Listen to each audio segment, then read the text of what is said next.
faire cette vidéo pour un samedi ensoleillé.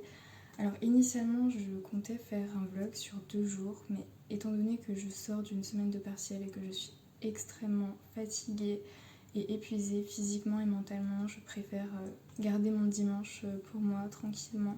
D'autant plus que j'ai encore des révisions pour la première semaine de janvier ensuite, donc cette vidéo est quelque peu différente du dernier et premier vlog que j'avais publié ici, étant donné que dans le premier j'avais vraiment filmé l'intégralité de mes faits et gestes quasiment, mais là étant donné qu'en fait je vais rentrer chez mon papa et que j'avais mes valises à faire, j'ai fait un ménage intégral, j'ai rangé énormément de choses, tous mes cours etc. C'était très complexe à filmer, je préférais faire les choses bien et ne pas les filmer du tout. Mais aujourd'hui, je voulais vous parler de mes lectures actuelles, de celles que je commence, de celles que j'ai terminées. Et vous emmener aussi avec moi parce qu'aujourd'hui, ça va être une journée un peu plus calme où je vais me promener, je vais voir une amie. Et puis voilà, des choses plutôt simples, mais je me suis dit, pourquoi pas, c'est une bonne occasion de filmer et puis j'adore faire ça donc. Une pile à lire assez conséquente en fait parce que étant donné que j'ai les cours etc, je navigue entre plusieurs lectures dès que j'ai le temps et donc c'est un dilemme assez complexe entre les révisions et les lectures personnelles, mais j'ai quand même commencé et fini plusieurs livres. Donc tout d'abord, justement dans le cadre de mes cours, j'ai lu Ne tirez pas sur l'oiseau moqueur d'Harper Lee. Je sais pas si je prononce bien son prénom, mais voilà. Alors, j'ai énormément adoré ce roman, vraiment, il fait plus de 400 pages je crois, mais je l'ai fini d'une traite en fait. J'ai énormément aimé le fait qu'il soit raconté sous la forme d'une petite fille qui raconte son enfance à Mekong. Et ce roman est imprégné de droit puisque tout d'abord ça se passe dans les années 1930 en Amérique. Donc on voit le contexte de la ségrégation raciale, etc. Mais ce que j'ai beaucoup apprécié, c'est qu'étant donné que c'est une enfant en fait qui compte cette histoire, on ne va pas se poser la question de la vérité et remettre en cause ses dires, ses perceptions, ses sentiments, puisqu'en fait elle va être extrêmement authentique, elle va poser les questions qui fâchent, elle va tout remettre en cause, et en fait elle va elle-même confronter tout d'abord les adultes à leurs biais, à leurs travers, à leurs préjugés, et étant donné que en fait il n'y a pas de jugement comme si on avait un narrateur par exemple omniscient, eh bien en fait c'est nous-mêmes qui allons juger tout d'abord les comportements des personnages, et on peut être nous-mêmes en fait confrontés à nos propres travers, à nos propres biais. J'ai énormément adoré ce roman parce qu'en fait, il lie littérature et droit, et vous savez que ce sont mes deux disciplines de prédilection, si je puis dire. Et justement, le droit et la justice est au cœur de ce roman, puisqu'on va suivre un procès. Le procès est théâtralisé, donc j'apprécie énormément. Il y a beaucoup de critiques, on remet en cause énormément de modes de pensée. Et justement, hier, j'ai eu un partiel sur ce roman et on nous demandait si ce roman avait une utilité pour le lecteur français de 2020, étant donné que le roman se passe aux États-Unis d'Amérique dans les années 30. Et je trouve que oui, en effet, il a une importance immense, il est atemporel et intemporel en fait. Pourquoi ? Tout d'abord parce qu'en fait, le racisme est toujours aussi présent dans notre société, bien qu'il puisse prendre d'autres formes en fait. Et puis, en fait, c'est une façon de nous remettre en question, tout d'abord, mais également de nous alerter et de nous dire il faut vraiment rien laisser passer, il faut continuer de lutter pour nos droits, il faut continuer de défendre les minorités et continuer de se révolter et de s'indigner. Donc vraiment, ensuite, Romain Gary, La vie devant soi. Donc j'adore Romain Gary, vraiment j'ai une affection particulière pour cet auteur. C'est avec La promesse de l'aube et je crois que c'est bel et bien ma meilleure lecture de 2020, donc vous pouvez remarquer à quel point j'apprécie sa façon d'écrire, j'apprécie le personnage, enfin vraiment j'adore Romain Gary. Et j'ai trouvé ce roman en boutique d'occasion et je me suis dit pourquoi pas. Donc la particularité de ce roman, c'est qu'en fait, encore une fois, bon c'est pas fait exprès, mais il est conté sous la forme d'un jeune garçon qui raconte sa vie et qui dépeint en fait sa relation avec une femme plutôt âgée qui s'est occupée de lui et qui l'a recueilli. Donc là, j'ai pas encore fini le roman, mais il y a vraiment des phrases qui me touchent. C'est assez particulier étant donné qu'il parle vraiment avec un langage enfantin parfois, ce qui est logique. Mais ça diffère par exemple de ce livre où la narratrice, qui est une jeune fille donc, qui s'appelle Scout, en fait est extrêmement intelligente et parfois on a l'impression qu'en fait c'est une personne adulte et extrêmement mature qui nous parle, ce qui différencie de celui-ci. Donc c'est assez particulier, mais jusqu'ici je l'apprécie, même si, bon c'est peut-être pas comparable, mais c'est pas... J'ai pas un attrait aussi fort que pour La promesse de l'eau par exemple, mais il est très intéressant. Un recueil de poésie de Mahmoud Darwish, j'espère ne pas écorcher son nom. La terre nous est étroite. Alors ce recueil de poèmes c'est un coup de cœur incommensurable. Je l'ai découvert en fait grâce à une youtubeuse que je suis depuis des années qui l'a recommandé dans une capsule littéraire Antastasia Lit. Et vraiment c'est un coup de cœur et je vais d'ailleurs vous en lire un petit extrait puisque vraiment je trouve qu'il est extrêmement talentueux.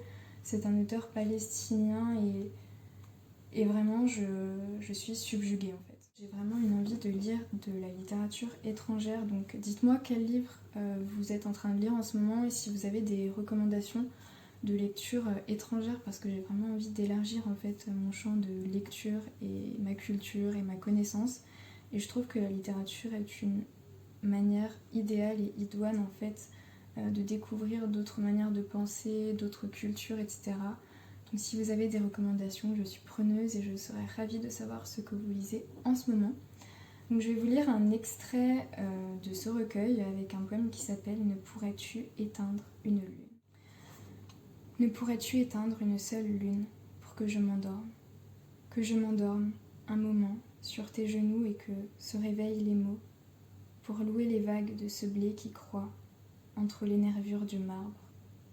Tu m'échappes, gazelle apeurée qui danse autour de moi et danse. Et je ne parviens pas à rattraper un cœur qui mord tes mains et crie « Reste !» Que je sache de quel vent se lèvent sur moi ces nuées de colombes. Ne pourrais-tu éteindre une seule lune que je vois?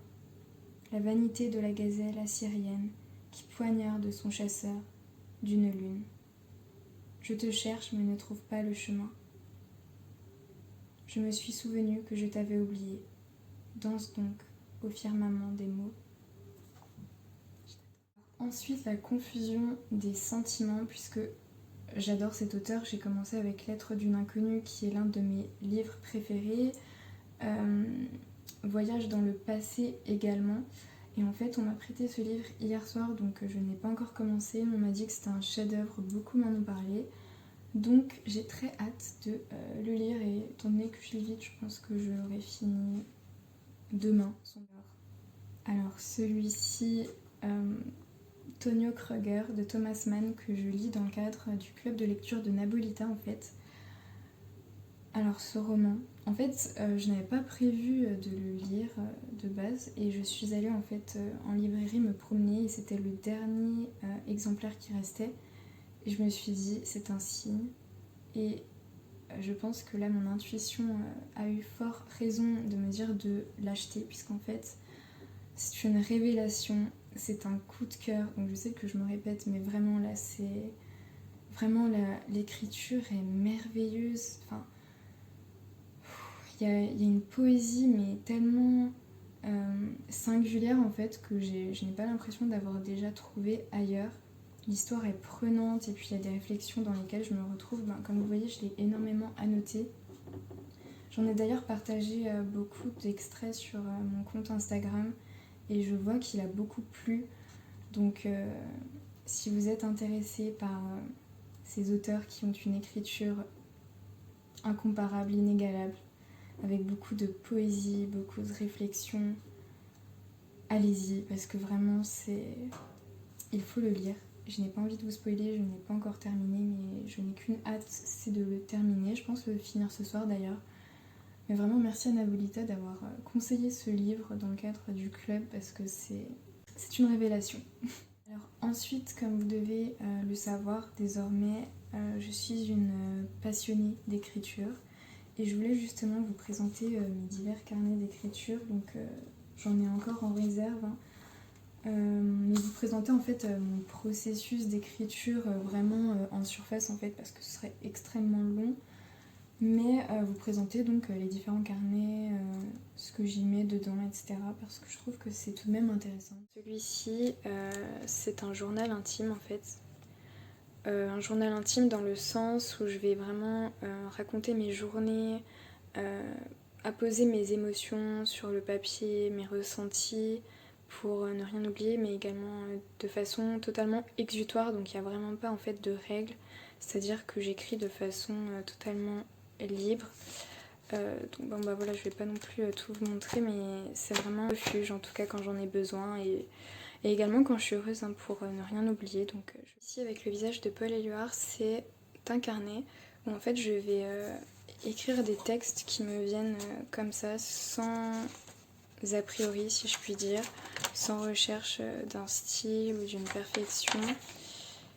Et c'est une façon de voir tout d'abord comment mon processus d'écriture avance dans le temps et si je m'améliore. Donc je l'ai tout juste commencé, mais en fait ça me change d'écrire sur mon téléphone, dans mes notes ou dans l'ordinateur. Celui-ci, c'est l'un de mes préférés, c'est une nouvelle initiative de ma part en fait. En fait c'est un carnet dans lequel je vais écrire mes rêves, dans lequel je vais m'écrire des lettres d'amour à moi-même. Enfin, c'est vraiment un processus d'apprendre à s'aimer, d'apprendre à se respecter, à se découvrir et également garder les meilleurs moments possibles dedans. Donc j'écris beaucoup de choses, enfin, c'est plutôt un carnet spirituel, donc j'y mets également des photos avec mes amis, avec ma sœur, etc. Donc vraiment les meilleurs moments de ma vie. Des messages également qui m'aident beaucoup. Donc voilà, c'est plutôt un carnet spirituel si je puis dire. Donc voilà par exemple un exemple de ce que j'ai pu écrire. Donc je mets également des dessins, des images, enfin c'est vraiment un carnet vivant et qui évolue en même temps que ma personne en fait. Donc voilà, donc celui-là je l'aime énormément. Donc vous remarquez que j'aime beaucoup les papillons. Voilà. C'est une façon également de prendre du recul quand je vais moins bien et ça m'aide énormément. Donc celui-ci en fait j'ai eu l'idée parce qu'en fait j'ai beaucoup douté de mon écriture, et j'ai eu l'idée de me dire que j'allais écrire une histoire comme ça sans réfléchir pour me forcer à écrire et ne pas abandonner. Et ça commence plutôt bien, donc je vais continuer et voir où ça me mène, mais voilà. J'aime énormément mes carnets, donc si vous avez l'envie d'écrire également, je vous le recommande parce que c'est extrêmement thérapeutique et ça aide énormément. Je vois beaucoup de changements et d'évolutions sur ma santé mentale, donc c'est incroyable. Je les ai montrés plus tôt, mais en fait ce sont des roses que je me suis achetées à moi-même en fait, puisque je me disais que j'aimerais énormément recevoir des roses et je me suis dit quelle est la meilleure personne autre que moi-même pour m'offrir ce dont j'ai envie. Et ça fait beaucoup de bien en fait de se faire des cadeaux à soi-même, donc je leur fais de la pub par la même occasion. Donc voilà, c'est une action assez importante et que j'ai beaucoup appréciée sur mon état mental et ma personne. Voilà, comme vous pouvez le voir, la décoration a quelque peu évolué et je trouve ça en fait extrêmement bénéfique d'avoir un endroit comme ça. On se sent bien, où on rentre et on est un peu dans son havre de paix, donc je suis plutôt satisfaite. Puis le soleil est là, donc quel est le programme actuellement? Puisqu'en fait je me suis réveillée très tôt, j'avais dans l'idée de faire une grasse matinée, mais mon corps est visiblement habitué à se réveiller vers 6h, étant donné que c'est mon heure habituelle. Donc là je pense que je vais aller me promener et ensuite je vais rejoindre une amie qui m'invite à manger, on va passer l'après-midi ensemble et ensuite je vais rentrer chez mon papa, ma valise est faite, tout est prêt. Donc c'est parti. Je suis prête à partir pour explorer le monde du dehors et je vous emmène avec moi. Oui, le monde du dehors parce que parfois il m'effraie et j'ai beaucoup de mal avec mon anxiété sociale, mais je fais beaucoup d'efforts en ce moment donc je suis plutôt fière de moi. Je vais vous montrer ce petit pin que l'on m'a offert puisqu'en fait j'apprends la langue des signes, je sais plus si je vous l'avais dit, et ça veut dire je t'aime en langue des signes anglaise. Donc voilà.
Donc là voilà, je suis rentrée de ma petite escapade.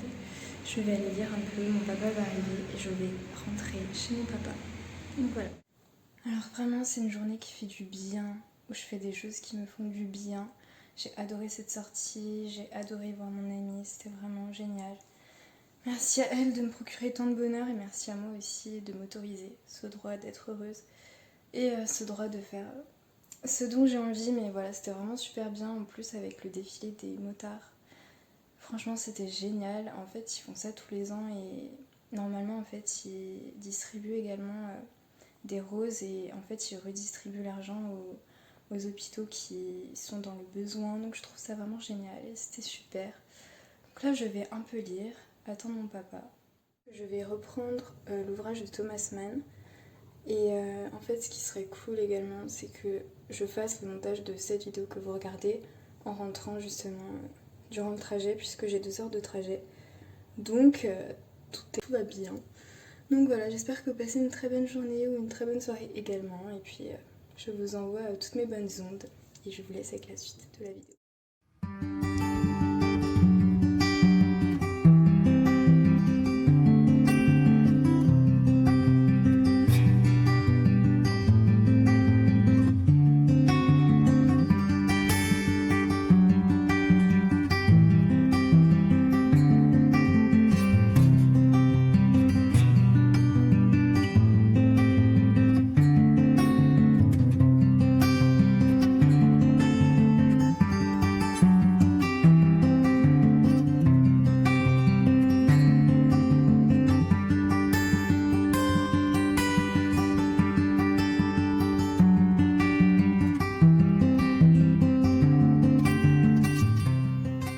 Donc voilà, je suis rentrée à bon port, donc là je vais passer la soirée avec ma famille, puis ensuite j'irai lire un petit peu et passer une bonne nuit de sommeil reposante, je l'espère, et puis demain ce sera une journée calme de nouveau. Et ensuite, je vais passer aux révisions. Et puis, bien sûr, il y a les fêtes de fin d'année. Personnellement, c'est pas ce que je préfère. En tout cas, j'espère que vous avez apprécié cette vidéo qui était en toute simplicité, mais que j'ai pris énormément de plaisir à tourner. Je vous souhaite de passer une bonne soirée, une bonne journée, peu importe. Peu importe l'instant auquel vous regardez cette vidéo. Et puis, je vous souhaite de bonnes fêtes de fin d'année, que vous les fêtiez ou non, que vous soyez seul ou entouré. En tout cas, je vous envoie vraiment tout mon amour. Merci beaucoup pour votre présence, votre temps, votre énergie. Merci et puis à bientôt.